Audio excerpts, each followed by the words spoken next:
Hello viewers, আসসালামু আলাইকুম। কেমন আছেন সবাই? নিশ্চয়ই ভালো।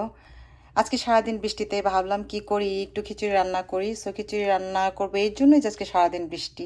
আর বৃষ্টিতে সবাই জানেন নরম খিচুড়ি বা যে কোনো খিচুড়ি খেতেই ভালো লাগে। সো আমি চিন্তা করলাম আজকে আপনাদেরকে একটু খিচুড়ি রান্না করে দেখাই। সেটাও রান্না করব রাইস কুকারে।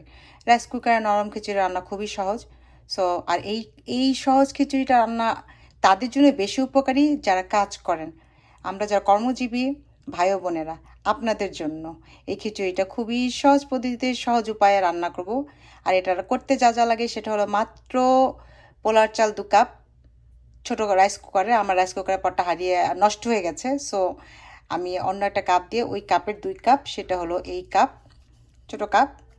এটার 2 কাপ চাল, পোলার চাল, আর 1 কাপ মুগ ডাল, আর 1 কাপ মুসুরির ডাল। মুসুরির ডালটা খিচুড়িতে দিলে একটু গ্রেভি হয়, এর জন্য আমি দিই আর কি। অনেকে দেয় না, বাট আমি দিলে ভালো লাগে খিচুড়িটা খেতে। আর মুগ ডালের গন্ধে তো খুবই মজা লাগে। সো আমি আপনাদের দেখাবো এখন কীভাবে কী করা যায়। তো প্রথমে আমি মুগ ডালটা একটু ভেজে নিব খিচুড়ি রান্নার জন্য। মুগ ডালটা ভাজলে যেটা গন্ধ আসে, একটু স্মেল, সেটা ডালে আপনার খিচুড়িটাকে মজা করে দেয়। তো চলুন আমি এখন ডালটা ভেজে নিই।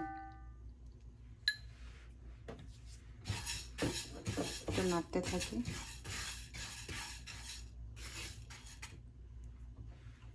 অল্প আঁচে ভাজতে হবে। চুলাটা মিডিয়াম আঁচে রেখে তারপরে ভাজতে ভাজতে এটা যখন একটু ভাজা তো আপনি বুঝতেই পারবেন, যারা আমরা রান্না করে আমরা জানি যে ডালটা হয়ে গেছে, তখন আর কি নামিয়ে ফেলবো। আমার ডাল ভাজাটা অলমোস্ট হয়ে গেছে। একটু একটু লাল লাল একটা সুন্দর একটা গন্ধ বের হবে, তখনই বুঝতে হবে যে ডাল ভাজা শেষ। বেশি করলে আবার এটা পুড়ে যাবে। সো আমি এখন চুলাটা বন্ধ করে দিব। বন্ধ করে চাল ডাল সব একসাথে মিক্সড করব। সো আমি আমার চুলাটা বন্ধ করে দিলাম। আর প্রথমে চালটা দিই, তারপর মুগ ডাল, তারপর মুসুরের ডাল, সব একসাথে করে এখন আমি ধুবো। এখন আমার সব রেডি, চাল ধোয়া শেষ, সব কিছু মিক্সড করে চালটা ধুয়ে ফেললাম। এখন আমি একে একে সব কিছু দিয়ে দেবো এটার ভিতরে। এখন আমি একটু দিব, প্রথমেই দিব আমি 4 চামচের আধা চামচ, বেশি না, এই 4 চামচ আধা চামচ আদা রসুন বাটা। তারপর আধা চামচ মরিচ, আপনি মরিচটা আপনার ইচ্ছা মতো দিতে পারেন, অল্প একটু দিতে, আর একটু কম দিতে পারেন, মানে আমি এতটুকু দিব। আমার চালে ডালের 2 কাপ চাল, 1 কাপ ডাল, আর 1 কাপ মুসুর ডাল, তো সব মিলে 4 কাপ। সো 4 কাপে আমার আন্দাজ করে সব কিছু দিতে হবে। আর আমি এখন দিব হলুদ, হলুদও হাফ চা চামচ, বেশি দিব না, বেশি দিলে গন্ধ আসবে। হাফ চা চামচ, 4 চামচের হাফ চা চামচ। আর একটু জিরার গুঁড়া, হাফ চা চামচের চেয়েও কম, অল্প একটু, জাস্ট অল্প একটু কাঁচা জিরার গুঁড়া, নট ভাজাটা। তারপর আমি দিব তেজপাতা তো, তারপরে একটা দারচিনি, না সরি লং এটা লং, ছোট্ট একটা, কারণ পরিমাণ কম। আর দুই তিনটা এলাচি দিয়ে দিব। তারপরে দিব পেঁয়াজ পেঁয়াজ পেঁয়াজ দিয়ে দিলাম, একটা পেঁয়াজ দিতে পারেন, একটা পেঁয়াজ। দেন দিব আমি কাঁচা মরিচ।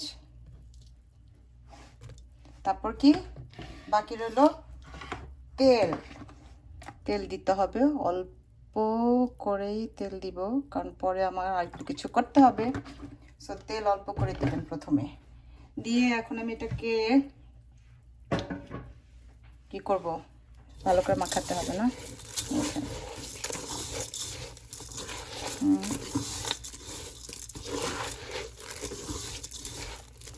এখন এটা এইভাবে করে মাখানোর পর আমি যে কাপটা দিয়ে চাল নিয়েছি, ওই কাপটা দিয়ে মাপতে হবে পানি। তো পানিটা আপনি এখানে 4 কাপ, চালে ডালে 4 কাপ হয়ে গেল, তো আমি 8 কাপ পানি দেব ওই কাপ দিয়ে।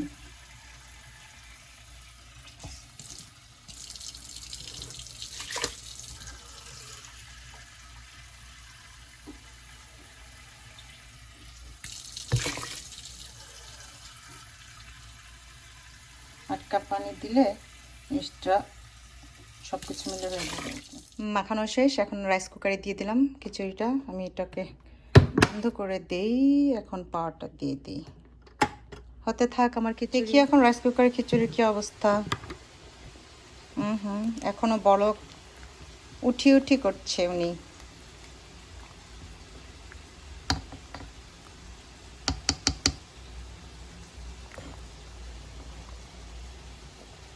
হতে থাক, আমি আবার ঘুরে আসি। তোমার সব কিছুই ঠিক আছে, না প্রবলেম। দেখি এখন আমার খিচুড়ির কী অবস্থা। ও মাই গড, অলমোস্ট তো হয়েই গেছে এটা খিচুড়ি। এটা বসায় দিতে দিতে আমি আমার ধনিয়া পাতার ভর্তা রেডি করতেছিলাম। একটু ঘন হয়ে গেছে। আমি এত ঘন নরম খিচুড়ি বলতে আমি একটু পানি দিতে পারি। এটা গরম পানি দিবেন, দিতে চাইলে গরম পানি দেওয়া যায়। এটা গরম পানি দিয়ে দিলাম একটু। এটা হয়ে গেছে দেখেন অলমোস্ট খিচুড়ি।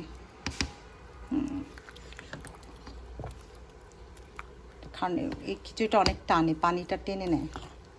সো এটা ডান হয়ে গেছে। এখন আমি বাকি এটা একটু পেঁয়াজের বেরেস্তা দেবো, কাঁচামরিচ আর একটু ঘি দেবো, হয়ে যাবে আমার মজাদার নরম খিচুড়ি। দেখতে থাকেন। লাল হয়ে গেছে, এখন আমি পেঁয়াজটা দিয়ে দিই। অল্প একটু পেঁয়াজ, কারণ খিচুড়ির পরিমাণ তো অল্প, আমরা মাত্র 3 জন মানুষ। তো তারপর রান্না করার সময় তো একদম কম রান্না করা যায় না, অল্পই।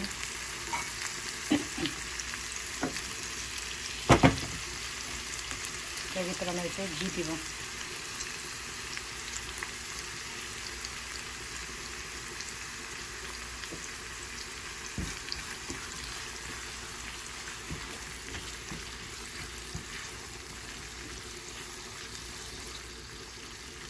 আস্তে আস্তে হচ্ছে বেরেস্তা, রেড চিলি, ঘি সব কিছু হচ্ছে থাকে। লাল হলে তারপর আমি দিয়ে দিব। দেখি খিচুড়ি কি টকবক টকবক করছে।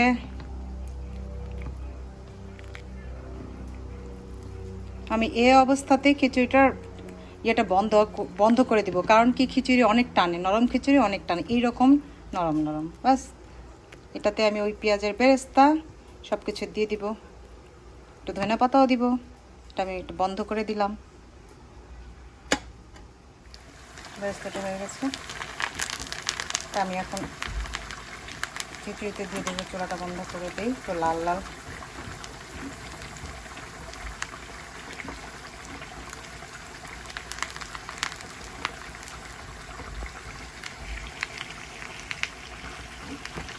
আমি পেঁয়াজের বেরেস্তাটা তেলে দিয়ে দিব।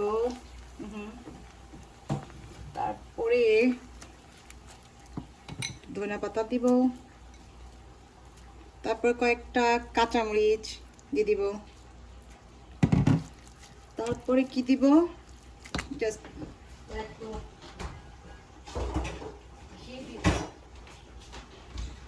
একটু শেষে ফিনিশিং টাচ, একটু ঘি। খাওয়ার সময় ঘিয়ের গন্ধটা আসলে অনেক ভালো লাগবে। সো হয়ে গেল আমার নরম খিচুড়ি। এখন আমি আপনাদের দেখাবো আমার ধনেপাতার ভর্তাটা কিভাবে করব। ওকে, সো চলেন আমি ধনেপাতা। এখন আমি ধনেপাতার এই চাটনিটা করতে যা যা লাগে সেটা দেখাবো। এখানে ধনেপাতা আছে, ধনেপাতা অল্প একটু ধনেপাতা, এই যে এটাকে আমি ছোট ছোট কেটে নিয়েছি ছোট ছোট করে। আর এখানে শুকনো মরিচ, তারপরে পেঁয়াজ, রসুন আর একটু তেঁতুল দিলে ভালো লাগে চাটনিটা, একটু টক ঝাল এরকম আর কি, খুবই ভালো লাগবে ওই খিচুড়ির সাথে খেতে।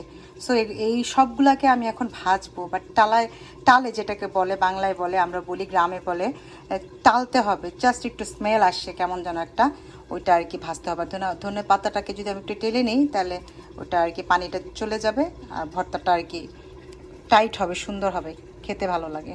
সো আমি এখন এটা ভাজতে থাকি। ফ্রাই প্যানে প্রথমে মরিচটা দিয়ে দিই। মরিচটা একটু হওয়ার পরে তেল ছাড়া ভাজতে হবে, কিন্তু তেল দেওয়া যাবে না।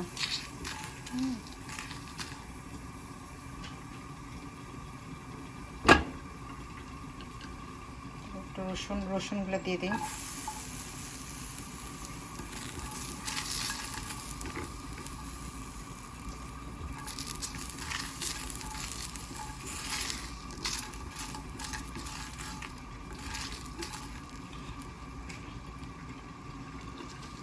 আমি পেঁয়াজগুলো দিতে পারি, সব একসাথে ভাজবো এখন।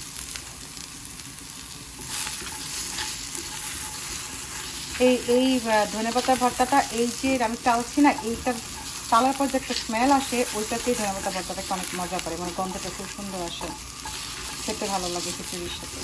আপনি খিচুড়ির সাথে তো মাংস থাকে, যাই থাকে সেটাই খাবেন, কিন্তু ধনেপাতা ভর্তা দিয়ে নরম খিচুড়ি উইথ বিফ আর চিকেন যেটাই খান সবই ভালো লাগবে। একটু পড়া হয়ে যাচ্ছে, আমি চুলাটা একটু কমাবো কারণ আগুনটা বেশি।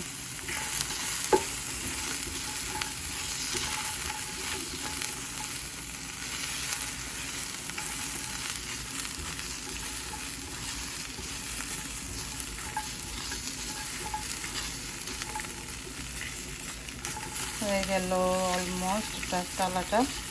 এখন আমি এটার ভিতরে ধনে পাতাগুলো দিয়ে দিই একসাথে।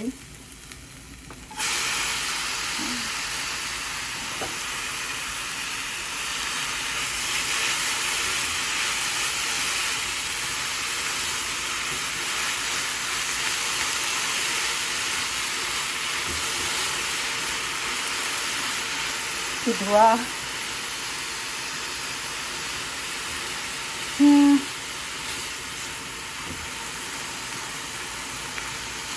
পানিটা একদম শুকায় যাবে আর কি।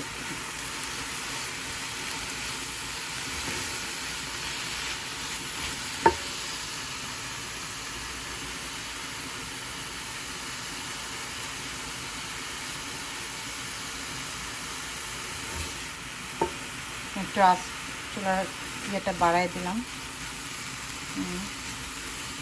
শেষ।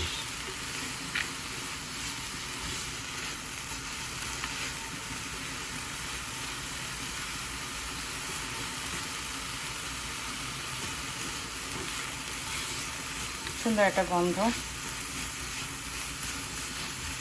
অনেক যে একদম পোড়া পোড়া করতে হবে তা না, ধনে পাতাটা যেন গ্রিন থাকে, দেখুন একটু সবুজ সবুজ থাকতে হবে, তাহলে ভর্তাটা খেতেও ভালো লাগে, দেখতেও সুন্দর লাগে।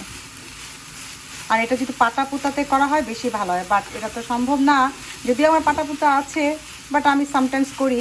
কিন্তু এখন আমি আপনাকে ব্ল্যান্ড করে দেবো, ব্ল্যান্ড করলে এটা হয়ে যাবে তাড়াতাড়ির জন্য।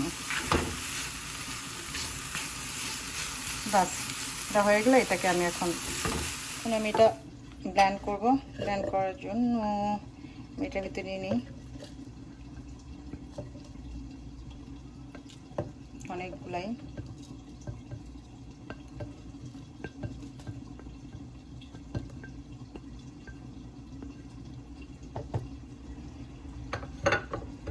আর এটা হাতে তেঁতুল দিব আমি, যে অল্প একটু তেঁতুল, বেশি দিব না, বেশি দিলে মানে বেশি টক হলে ভালো লাগে না।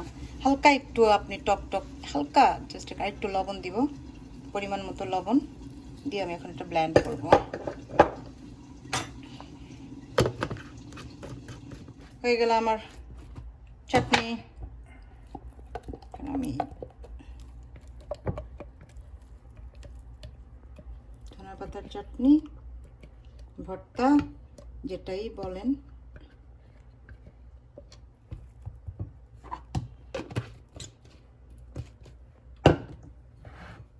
লবণ টবণ সব কিছু ঠিক আছে, ডান। এখন আমি খিচুড়িটা বেড়ে নিই, তারপরে খাওয়ার পালা। আমি খিচুড়িটা বেড়ে নিই।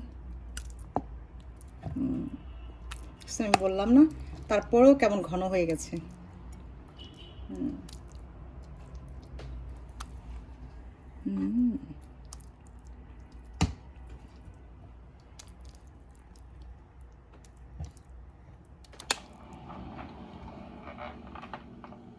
হ্যালো ভিউয়ার্স, হয়ে গেল আমার ঝটপট নরম খিচুড়ি। আসলে আজকে সারাদিন অনেক ঘোরাফেরা করেছি, তো শরীরটা ভালো লাগতেছিল না, কি করব, একদম ভালো লাগতেছিল না। আসলে জীবনটাই বেদনার। এটা অবশ্য আমার এক বন্ধুর কাছ থেকে নেয়া এই কথাটা।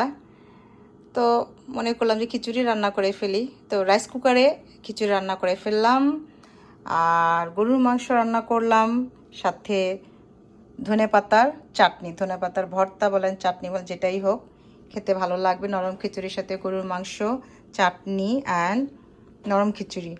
তো ভালো লাগবে। সারাদিন আমি এত পরিশ্রম করার পর রান্না বাড়া করা শেষ, এখন আমার ইচ্ছা করছে খেতে, কারণ আমার খিদা লেগেছে। সো আমি এখন খাবো আর টিভি দেখবো। আর আপনাদের দেখানোর চেষ্টা করেছি কীভাবে এত তাড়াতাড়ি নরম খিচুড়ি করা যায়। তো আর কি করা, এখন আমি বসে বসে খাই, আর আপনারা ও আমার সাথে উপভোগ করুন। আজকের মতো এখানেই। ভালো থাকবেন, সুস্থ থাকবেন। আল্লাহ হাফেজ, বাই।